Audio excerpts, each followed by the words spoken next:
Welcome to the Tamara Rochelle Show.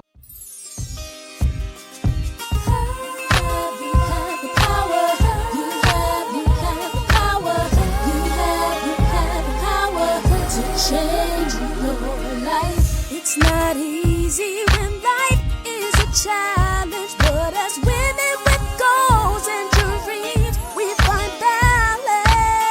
You have the power. You have the power. And now here's your host, Tamara Rochelle, your how-to coach and take action strategist. It's time for a wake-up call. Why women can't afford to ignore their health. As a busy woman and mom, I know you're constantly putting everyone else's needs above your own. We all do.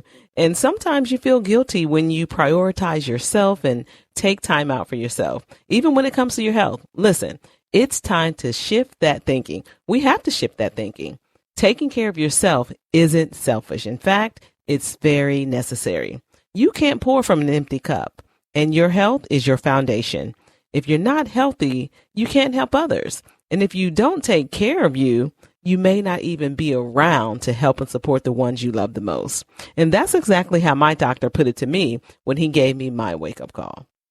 Hey, sister friend, welcome to the Tamara Rochelle Show, a show dedicated to helping you make positive changes in your life, relationships, and career so that you can finally accomplish your goals and live the life you really want to live. I'm Tamara Rochelle, your how-to coach and take action strategist and the founder of the Take Action Academy.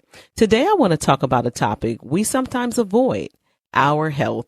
Now, I know how easy it is to put yourself last on that list. In many ways, it's a badge of honor, especially when it comes to our kids, because putting ourselves last is what it means to be a good mom, right? Yes, we'll move mountains to make sure our kids get to every doctor or dentist appointment. But when was the last time you made it to one? We're so focused on making sure the kids stay on schedule and up to date with their medical needs, or being the doctor police for our partners or our parents, and making sure they have their annual exams and physicals. But ask yourself, am I taking proper care of myself? We all know that feeling of soldiering through no matter what.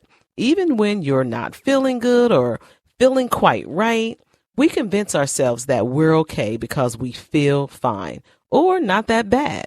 And even when we do feel bad, we slap a Band-Aid on it because we really don't feel like we have the time or the luxury of time to allow anything to slow us down. Because if we're down, who's going to get it done? Who's going to do it? You know that saying, get somebody else to do it? I don't think so. And sometimes belittling or ignoring how we feel is just denial in disguise. But let me tell you, it's time for a wake-up call. Today, I'm going to share my personal experience and my own journey through a wake-up call and my diagnosis with type 2 diabetes and the changes I had to make to ensure I'd be around for my kids, my grandkids, my other family and friends, but most importantly, myself. But this episode isn't just about diabetes. It's about the many different health issues we women face, particularly at this age, that we tend to brush under the rug, and why it's critical to start making our health a priority. When I first heard the words, you have type 2 diabetes, despite the fact that I was the only other person in the room with the doctor, I just knew the doctor wasn't talking to me. I thought he was talking to someone else because I felt fine. I wasn't having any particular symptoms or problems, so it just didn't feel real. And because it didn't feel real for a little while, I was able to bury my head in the sand and to keep on going business as usual, thinking that as long as I kept moving, that I'd be okay. But at my next appointment, my doctor didn't hold back. My A1C was in the double digits. Yes, you heard me right. The double digits. He looked me in my eyes and said, if you want to be here for your children and grandchildren, you need to make some changes immediately. And let me tell you, that hit me really hard. I realized I was taking better care of everyone else around me, better care than I was taking of myself. I left that appointment knowing that things had to change and that I had to show up for myself in the way I showed up for everyone else. My family always depends on me. My family was depending on me, but I couldn't be there for them if I wasn't healthy and no longer here. So I got serious. I started learning about diabetes and nutrition. And you know how my mind works. I went all in because truth be told, I knew it ran in my family, but I really didn't know much about it and what caused it, how to manage it. But I knew I had to take it seriously. I needed to manage my weight, change my diet, start exercising, and get back on track. Today, I've lost over 50 pounds, lowered my A1C to normal levels, and I no longer have to take any diabetic medicines. But even though I reversed my situation, I'm still very much focused on my health and making sure that I'm taking care of me. The lesson I learned, health isn't something you can feel fine about while ignoring what's really going on in your body. Sometimes our bodies are warning us in ways we don't even see until it's nearly too late. And you can't keep pouring from an empty cup or a chip cup or a cup with holes in it. You need a full cup to refill yourself to. My wake-up call taught me that self-care is an act of self-love, not only for myself, but for the people who depend on me. Your health is the foundation that allows you to show up, to thrive, and to keep going and giving to others without burning yourself out. If this resonates with you, it's time to take some action, even if it's uncomfortable. Here are some tips for making your health a priority. 1, schedule your checkups and keep them. Just like you make sure the kids are never late or miss an appointment, make it a non-negotiable to attend yours. And I was notorious for canceling and rescheduling appointments until next month, only to have to reschedule again. Regular checkups catch things early, often before you notice anything is even wrong. 2, set aside health hours each week, whether it's a walk, a workout, or just making sure you're eating meals that nourish you. Schedule an hour or two every week to focus solely on your health, to take inventory of what you're doing, track your changes and progress to see if you need to make additional changes. These moments matter more than you think. 3, educate yourself, not only on any health issues you might be facing, but also on preventative health. It's easy to ignore issues like high blood pressure, high cholesterol, and even stress, but they all impact our bodies in ways we don't even see sometimes.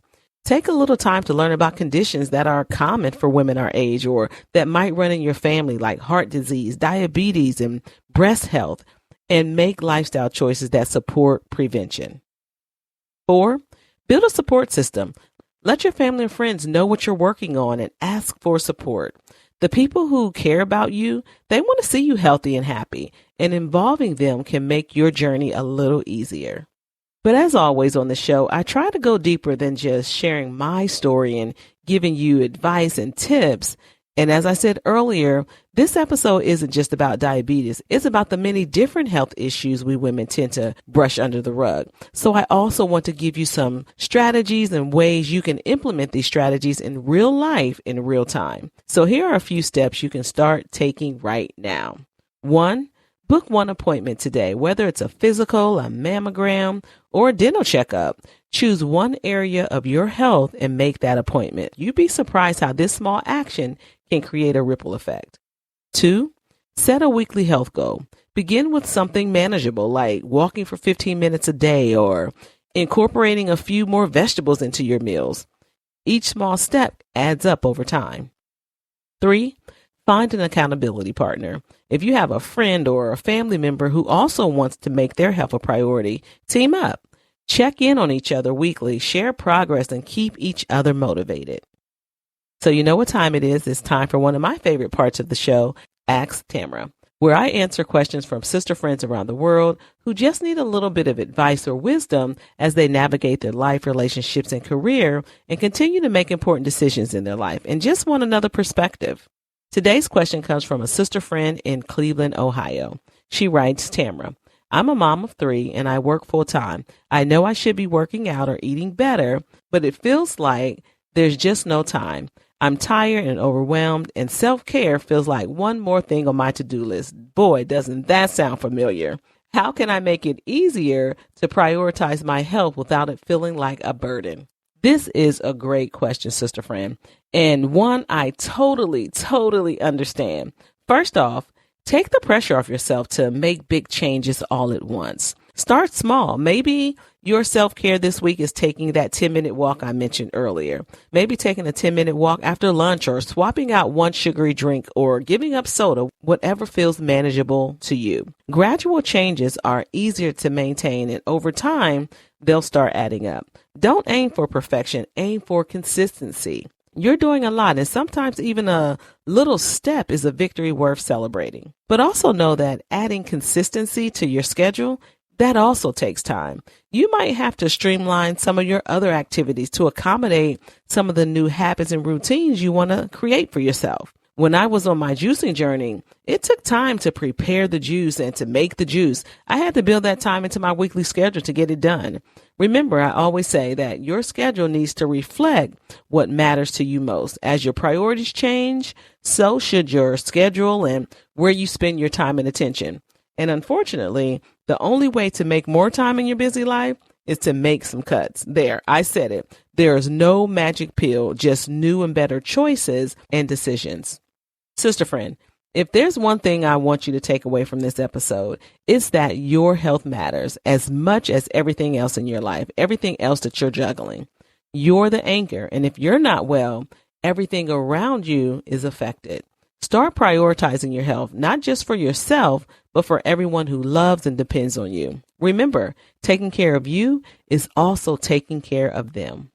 If today's episode struck a chord, or as my pastor used to say, if I'm on your street today and you're struggling to make time for your health, download my Make More Time download. It's a free tool I created to help you reclaim hours in your week so that you can prioritize what matters most, including your health. I share the exact strategies I've used over the years for myself. You can download it for free on my website at tamararochelle.com. And if you're really ready to go a little deeper, you can also grab the Make More Time audio training, read by yours truly, which shares even more of my insights in how to make more time in your busy life. Because again, you don't find time, you have to make it. And the only way to make more time is to streamline your schedule and your activities and make those cuts. Thank you so much for tuning in to today's episode of the Tamara Rochelle Show. Don't forget to subscribe so that you don't miss a conversation. And if this episode helped you, please share it with another sister friend who might need that wake-up call. Remember, you're not alone on this journey, and every step you take is a step toward a healthier, happier you. And as always, let me know how you put these tips and strategies to work in your life. Drop your comments below or connect with me on social media at I'm Tamara Rochelle. Also, let me know if there's a topic you'd like for me to cover. I love getting your feedback and your suggestions. And if you have a question for Ask Tamara, you can email me at asktamara@tamararochelle.com or on social media using the hashtag AskTamara. Your question could be featured on a future episode. And if you want to learn more about my business, about my coaching and consulting business, make sure you follow my business channel on Instagram and TikTok at Take Action Strategist. This is a different channel than I'm Tamara Hartley, which is my personal page and where you can connect with me and see pictures of my kids and my grandkids and all of the people and personal things I share on this show. But at Take Action Strategist, this is where I share all of my business content, my daily take action videos that help you kick your day off with intention. I also share all about my programs and products and upcoming workshops and events and just all things Take Action Academy. So make sure you follow my business channels as well at Take Action Strategist. And don't forget to visit my website and take advantage of my other content, my other programs and products and other free tools and resources. If you want to work with me one-on-one or just get your questions answered, you can also book a private session with me.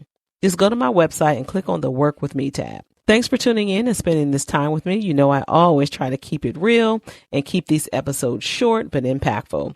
I look forward to connecting with you in the next episode. Until next time, keep showing up for yourself and keep taking action. You have the power. You have the power. You have the power to change your life. You have the power. You have the power. Thanks for tuning in. You've just listened to another episode of The Tamara Rochelle Show. If you've enjoyed this episode, please be sure to like, subscribe, and share it with others. For more tools and resources, visit TamaraRochelle.com and connect with Tamara on social media at I'm Tamara Rochelle.